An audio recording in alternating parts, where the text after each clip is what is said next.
나를 지으신 이가 하나님, 나를 부르신 이가 하나님, 나를 보내신 이도 하나님, 나의 나 된 것은 다 하나님 은혜라. 나의 달려갈 길 다가도록, 나의 마지막 걸음 다하도록, 나로 그 십자가 품게 하시니, 나의 나 된 것은 다 하나님 은혜라.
지으신 이가 하나님, 나를 부르신 이가 하나님, 나를 보내신 이도 하나님, 나의 나 된 것은 다 하나님 은혜라. 나의 달려갈 길 다가도록, 나의 마지막 걸음 다하도록, 나로 그 십자가 품게 하시니, 나의 나 된 것은 다 하나님 은혜라. 한량없는 갚을 길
오늘 우리에게 주신 하나님의 말씀은 예레미야 3장 1절에서 10절까지의 말씀입니다.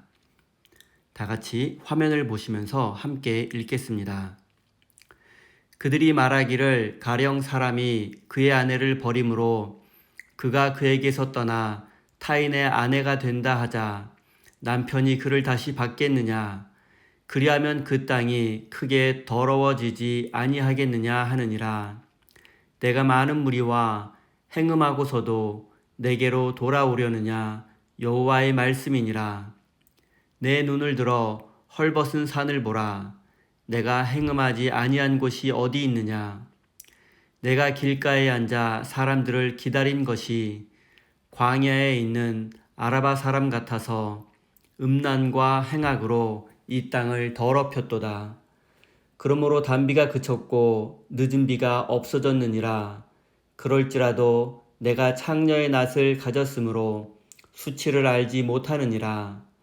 내가 이제부터는 내게 부르짖기를 나의 아버지여, 아버지는 나의 청년 시절의 보호자이시오니 노여움을 한없이 계속하시겠으며 끝까지 품으시겠나이까 하지 아니하겠느냐.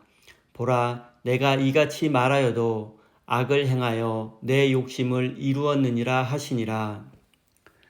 요시야 왕 때에 여호와께서 또 내게 이르시되 너는 배역한 이스라엘이 행한 바를 보았느냐.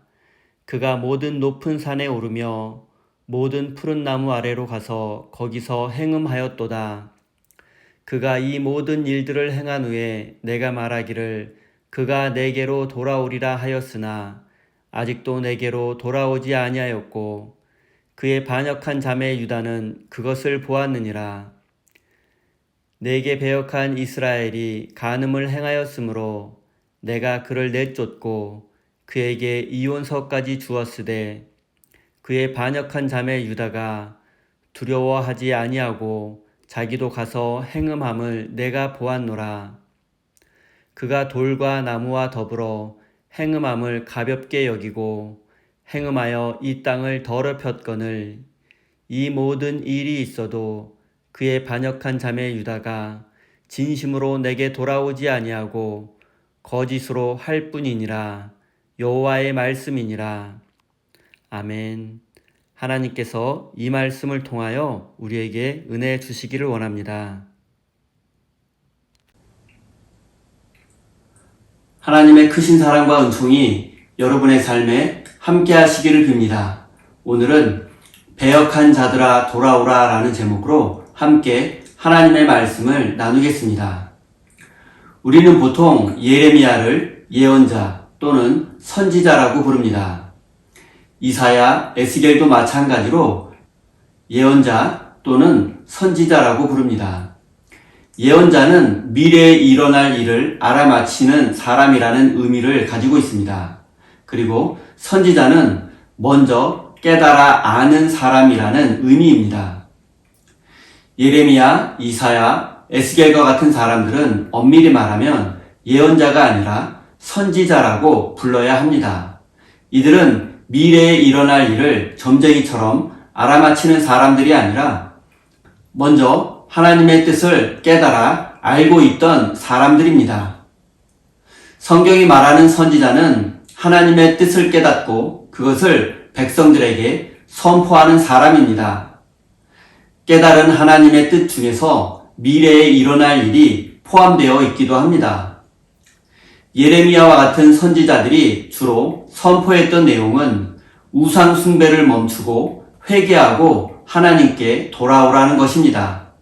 그렇지 않으면 하나님의 심판이 너희에게 임할 것이라고 선포했습니다. 그러나 백성들은 선지자들의 선포에 귀를 기울이지 않았고 결국 하나님의 심판으로 북이스라엘은 아시리아 제국에 의해서 멸망을 당하고 말았습니다. 또한 남유다는 바벨론 제국에 의해서 멸망당했습니다. 예레미야 선지자는 하나님과 이스라엘 백성 사이를 부부 관계에 빗대어 설명하고 있습니다. 하나님은 남편이고 이스라엘은 아내입니다. 그런데 아내인 이스라엘 백성이 다른 남자인 우상에게 마음을 빼앗겨 버리고 말았습니다. 그런데 그 남자, 즉 우상에게 버림을 받게 되었습니다. 이런 경우 율법에 의하면 바람났다가 그 남자에게 버림받은 여자는 원래의 남편에게로 돌아갈 수 없었습니다. 지금 이스라엘 백성의 상황이 이와 같다는 것입니다. 하나님을 버리고 바알과 아세라와 같은 우상을 섬기다가 다시 하나님께로 돌아갈 수 없다는 사실을 알면서도 이렇게 우상 숭배에 빠져서 욕망과 욕심을 추구하며 살면 어떻게 하겠느냐라고 책망하고 있는 것입니다. 이스라엘 백성들이 하나님을 버리고 우상 숭배에 빠져 있으면서 하는 말이 하나님은 화를 내는 분도 아니고 진노하는 분도 아니다. 그러니까 우리가 계속 우상 숭배하고 욕심과 욕망을 추구하며 살아도 된다고 이스라엘 백성들은 생각하고 있었습니다. 제가 부모가 되니까 이 말씀들이 조금은 이해가 되는 것 같습니다. 부모는 자식을 너무나 사랑합니다. 심지어 자신의 생명보다 사랑합니다. 그렇기 때문에 자식들이 죄를 짓거나 나쁜 짓을 한다고 해서 바로 심판하거나 즉시 대가를 치르도록 벌하지는 않습니다. 자식들이 스스로 잘못을 뉘우치고 성숙한 사람으로 변화되기를 바라며 기도하며 기다립니다. 그런데 이때 정말 못된 자식들은 내가 나쁜 짓을 해도 부모로부터 심판을 받지 않으니까 부모님은 별거 아니구나라고 생각합니다. 내가 나쁜 짓을 해도 부모님은 나에게 책임을 묻지 않고 감옥에 보내지도 않는구나라고 생각하며 악의 세계에서 빠져나오기는커녕 더 깊은 죄악의 수렁에 빠져드는 자식들도 있습니다. 바로 이 나쁜 자식이 바로 지금 이스라엘의 모습입니다.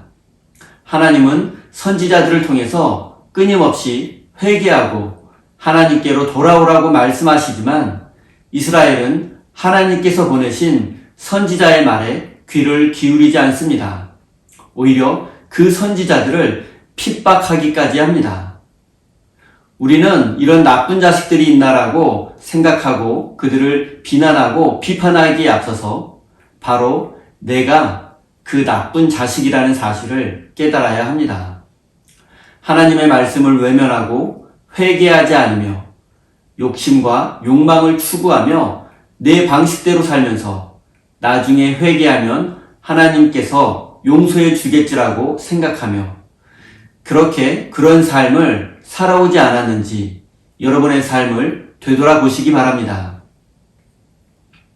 하나님은 선지자를 통해서 백성들에게 너희들의 죄를 깨달으라고 말씀하고 있습니다. 백성들은 하나님을 배반하고 나무로 만든 우상을 섬기고 그 우상들에게 복을 달라고 빌고 있습니다. 이것이 죄라고 선지자는 선포하고 있습니다. 그러나 백성들은 선지자의 외침에 귀를 기울이지 않고 자신들이 뭐를 잘못했냐며 뻔뻔하게 행동합니다. 세상을 살다 보면 이럴 수도 있는 거 아니냐라며 항변합니다. 나라가 어려워지고 세상이 혼란스러울수록 필요한 게 많다는 것입니다. 하나님만 의지해서는 이 험한 세상을 살아갈 수 없다고 생각합니다. 그리고 지금까지 하나님이 우리에게 해준 것이 뭐냐고, 하나님이 우리에게 잘해 주었으면 우리가 이렇게 우상을 섬기겠냐며 하나님께 따져 묻기도 합니다. 이른 비, 늦은 비를 제때 내려주셔서 풍년이 들도록 만들어주고 우리를 부자로 만들어 주었다면 우리가 우상 숭배에 빠지지 않았을 것이라는 것입니다.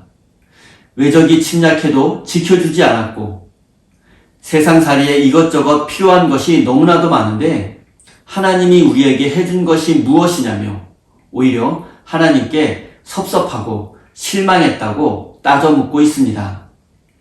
그렇기 때문에 우리가 하나님을 배반하고 우상을 섬기고 있는 것이라고 말합니다.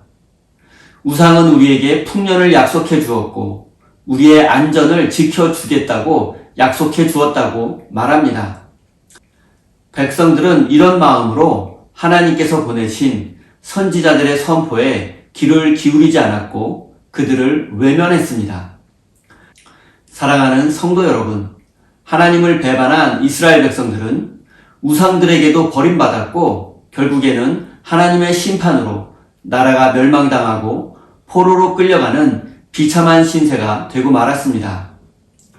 우리가 깨달아야 할 중요한 사실은 하나님께서 기뻐하시는 일은 죄인을 심판하는 것이 아니라 죄인들이 회개하고 다시 하나님께로 돌아오는 것이라는 사실입니다. 사랑하는 성도 여러분, 하나님을 떠난 사람들을 비난하고 비판하기에 앞서 내가 하나님과 세상 사이에서 양다리를 걸치며 반쪽짜리 그리스도인으로 살고 있지는 않은가, 먼저 여러분의 모습을 되돌아보시기를 바랍니다. 하나님께로 돌아오라는 선지자의 외침은 다른 사람을 향한 것이 아니라 바로 나를 향한 선포라는 사실을 깨달아야 합니다. 그 후에라야 우리는 하나님께서 이 세상에 보내신 하나님의 선지자가 될 수 있을 것입니다. 사랑하는 우리 세임교회 성도 여러분, 하나님은 우리를 이 세상에 예레미야와 같은 선지자로 부르셨습니다. 우리 각자에게 주신 하나님의 말씀을 깨닫고 힘차게 세상에 선포하는 이 시대의 선지자가 되시기를 예수님의 이름으로 축원드립니다. 우리 다 함께 주신 말씀 가슴에 새기며 기도의 자리로 나아가겠습니다.